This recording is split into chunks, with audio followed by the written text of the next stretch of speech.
Cal Ripken Jr. once said, "You can keep going on and on about the interactions of people, which makes it a great drama and great event, and you always have that special moment in your life. But if you're looking at a baseball moment, the feeling you get when you win the World Series is by far greater than any other moment in the world." We're going to cover the history of baseball today. And most importantly, the creation of baseball has to be, of course, the most important, because without the creation, we would not have this wonderful sport in our lives. Baseball it's made off of a sport called rounders. Rounders was made in Great Britain, and it was made in roughly about 1830. But in about 1839, Abner Doubleday created the game of baseball in his own backyard with two young kids. Baseball and rounders is basically the same game, except for the difference is baseball, you use a round ball and a round bat. And in rounders, you use a round ball, but you use a flat, paddle-like bat. Throughout the first creation of baseball, there had been many things come along, but yet no interracial players. There's no other but white people in this league. There's separate leagues and everything else like that.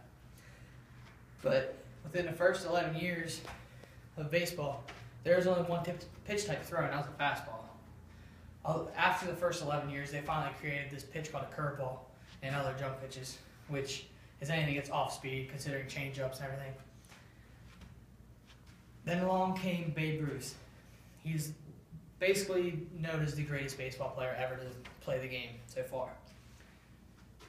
He made history, one of the first men in the Hall of Fame, and now this is why it's known as America's Great Pastime, because it was created strictly for Americans. The Great Bambino was not only a role model, but he showed kids everywhere that anybody can play the sport. Now I'm going to tell you about For the Love of the Game and what made the game called the American Pastime. But For the Love of the Game, everybody loves this game because anybody can go out and play it. It's an everyday thing. It's not like you have to be born, you don't have to be strictly fast, you have to be strong, you don't have to be the best thrower, the best hitter, but everybody has one of those. There's 5 tools, and everybody has one of them. They can either throw hard, run fast, hit hard, field amazing, or occasionally they just are good at all of them. But when it comes to all these players, there's many things that come in common with this game itself. People come out and they think it's the same as what other games are. But when you're a batter and you hit that home run, or you hit that ball in the gap perfectly, and there's no way to overturn this call, even though many people think they don't think it's as highly popular as what football is. They're right. It's not as popular yet, but it's gaining more popularity. But there's no way, as I was saying, there's no way of overturning a home run even if it's hit off the foul post. If it's hit off the foul post, it's still a home run. But in football, they determine all these factors that can go over and over. They have all these penalties and all these challenges and stuff that you can't overturn. Sometimes you can, most of the time you're not overturning them. And now, what I want to hit now is the many differences between baseball today and when it was first created. The biggest change in baseball today is that it's a mixed race league. You can have black, whites, Japanese, Chinese, Koreans, and all these other different races. Back in the day, it was just strictly white. You come now, and the first ever African-American player in the major leagues, his name was Jackie Robinson. Jackie was criticized for his entire first year, considering that even in some cities, they wouldn't even let him stay. He'd have to go and stay with the family that they provided for him.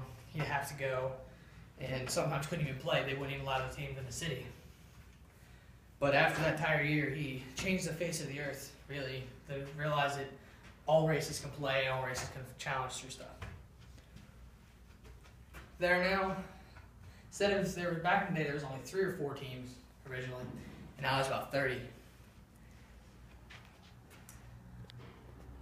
And now people, they bring in a massive profit from over 75.9 million people in 2007. And in 2006, they went up to 76 million people. Throughout the history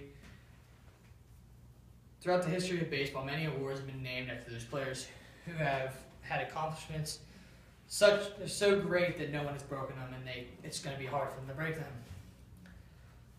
For example, one of the star pitchers for the first World Series in 1903 was a man named Denton True Young.